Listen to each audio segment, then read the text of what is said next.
Olá pessoal, tudo bem? Aqui é o Renato Boiú, da Veolink, e esse é o CT Cibersegurança. Todo sábado, 9 da manhã, aqui no canal do CT. Será que a convergência entre o real e o virtual está chegando num ponto que a gente deve se preocupar com a segurança física nas ruas? Esse é o tema da nossa conversa de hoje. Antes de continuar, eu gostaria de agradecer a todos vocês aí pelas palavras de apoio, pela inscrição no canal, pelos comentários. Mandem aí suas sugestões, seu feedback, seus comentários, suas críticas. Estamos à disposição aqui.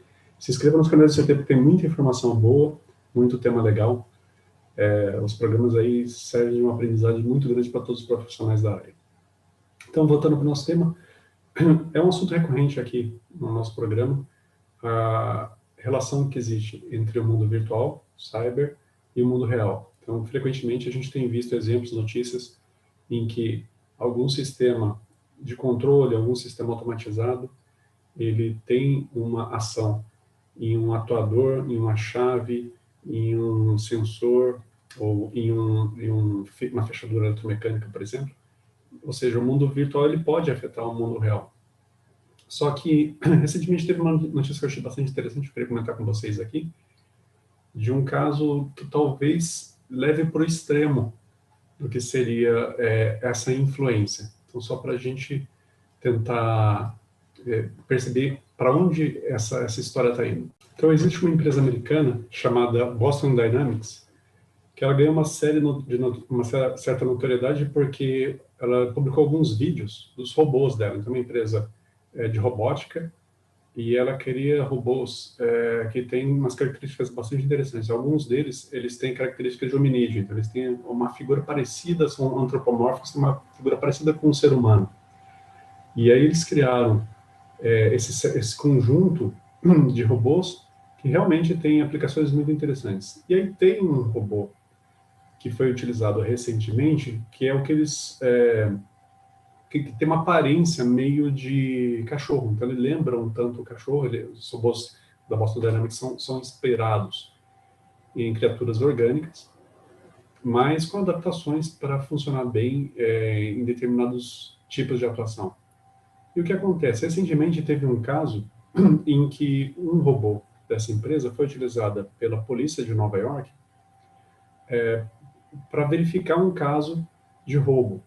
Então, o robô estava equipado com uma câmera e ele foi andando de uma forma muito parecida com o cachorro, né, mais ou menos como se fosse uma unidade canina da polícia, canine, e aí, eles usaram o robô para ver imagens próximas da cena do assalto. Só que o que acontece? Um vereador da cidade de Nova York ficou preocupado com a possibilidade, além da questão da militarização da polícia, né, que é um tema muito recorrente lá nos Estados Unidos, principalmente por conta da questão racial, né, em Nova York isso é muito forte. Ele ficou preocupado o seguinte: em que ponto de militarização esse tipo de máquina poderia chegar? Então aqui a gente está falando de um robô que tem características muito semelhantes a um cão, ele se movimenta muito rápido, então ele consegue correr até o ponto que foi configurado para ele chegar, né, o alvo dele. E no caso, em questão, quer dizer, em todas as aplicações hoje cotidianas, esse robô está dotado de alguns sensores, de microfones, câmeras. A preocupação do vereador aqui era, e se colocarmos uma arma de fogo num robô desse? Então, ele já está imaginando, esse vereador, que uma progressão natural para o uso desse tipo de máquina seria o de uma repressão um pouco mais agressiva de crime. Mas e se a gente pensar do outro lado? E se um criminoso fizesse isso? Utilizasse, não estou dizendo especificamente um robô da Boston Dynamics, mas fizesse um outro robô com essas características, uma característica de velocidade de mover. A gente lembra de um vídeo que virou meme alguns tempos atrás, de um drone com uma pistola embarcada. Então, a preocupação desse vereador, chamado Ben Carlos, era a preocupação de que a polícia evolua para um caminho em que esse cachorro, que eles apelidaram de Digidog, ou Digicão, futuramente receba uma arma de fogo e possa fazer um disparo contra um criminoso. Numa situação dessa, quem que é penalizado? Quem que é responsável por esse disparo? Não é a mesma coisa que um ser humano com uma arma de fogo na mão. é mais próximo da realidade de drones militares. Então, assim, a minha provocação aqui para vocês é, além disso, lógico, todo fabricante vai falar que tem camadas e camadas de segurança, que não tem como controlar remotamente, mas cá entre nós, e se alguém for sofrer uma coação, ou a pessoa que está controlando o drone, o operador desse robô, ele tiver a família dele sequestrada, coisa do tipo, receber um grande suborno, e se for contaminado o equipamento de controle dele, supondo que esteja conectado na rede, né, muito provavelmente estará. Imaginem só, nessa situação, um ransomware, uma invasão dentro da rede de controle desses equipamentos poderia gerar situações de pânico, poderia gerar situações opostas àquele que o projeto desse equipamento foi previsto. Então, é só uma provocação aqui, em cima dessa notícia que eu achei bem interessante, né? E hoje em dia, esse tipo de equipamento, ele é não letal. Então, hoje em dia, por questões legais, por questões jurídicas, porque teria uma zona cinza aí, quem que seria a responsabilidade? É o fabricante, é o operador, é o supervisor técnico, é o supervisor hierárquico dentro da polícia, quem que seria penalizado no caso de um acidente, por exemplo? Hoje em dia, esses robôs, eles são não letais, mas esse diretor importante do grupo de ciências da Califórnia, ele falou, os robôs não letais podem muito bem se transformar em robôs letais sem pouco investimento. Você percebe que colocar uma pistola com um acionador em cima de um drone desses é uma coisa relativamente simples. Então, a preocupação aqui será que a gente não precisa ter uma discussão maior na nossa sociedade? Eu estou falando de um nível global.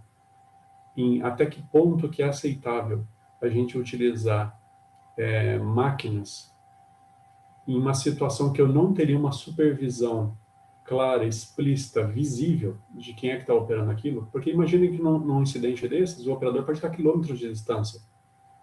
O que vai impedir, por exemplo, de ocorrer uma cortina de fumaça, um bode escapatório, dizer que quem estava operando aquele drone ou aquele robô era uma pessoa e na verdade era outra?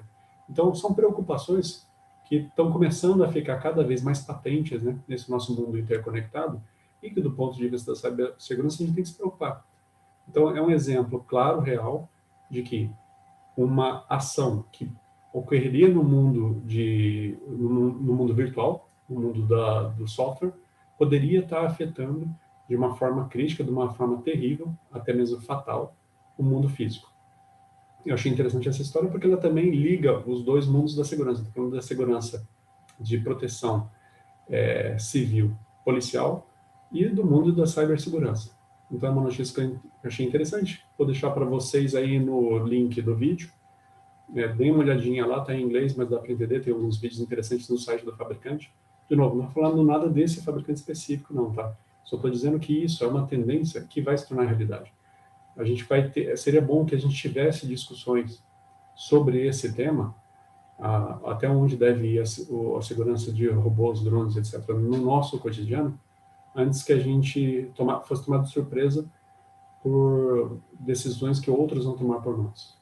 Bom, esse era o tema de hoje, espero que tenham gostado. De novo, estou à disposição de todos, fiquem em segurança. Até mais, um abraço.